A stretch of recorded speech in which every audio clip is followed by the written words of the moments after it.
the United Nations has been... A year ago, UN Secretary-General Antonio Guterres made this promise to the world.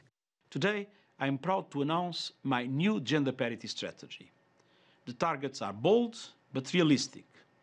We should achieve parity at senior levels by 2021 and across the board by 2028. 1 year on, the UN chief has reached parity within his cabinet.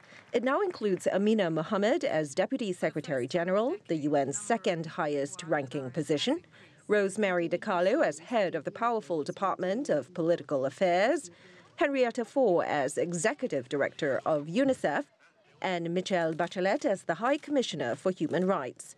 Parity has also been reached among UN resident coordinators in charge of country teams abroad. Our judgment is that this is a real sea change at the United Nations. And if you Dr. Paige Arthur at the Center on International Cooperation at New York University, which independently monitors data on senior UN appointments, says the gender gap at this level has effectively been halved since Guterres assumed office in 2017. In fact, the Secretary-General is on track not just to meet the targets, but also to beat them in relation to senior appointments. And by our calculations, he will actually achieve parity in senior appointments by the end of 2019, which is well ahead of the target that he set for himself in 2021. The progress is unprecedented, but the goal isn't a new one. What's changed is that the UN is now armed with a roadmap and a task force with a woman in the lead. It's not only a question of numbers, it's also a question of a cultural shift.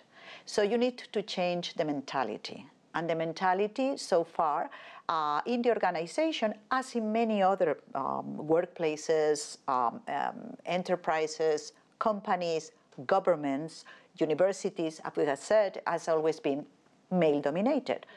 It's also about overcoming the UN's massive bureaucracy, making work environments more inclusive, and filling civilian positions in the field.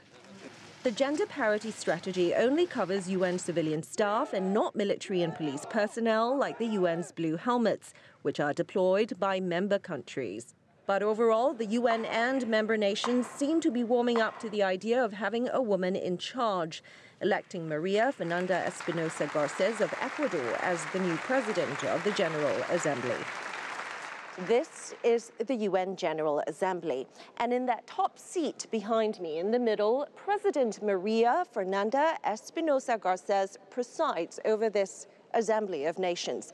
It is only the fourth time in the 73-year history of this world body that a woman has been elected to the position, a testament perhaps to the commitment of the UN to gender parity, but also a reminder of how much further there is to go.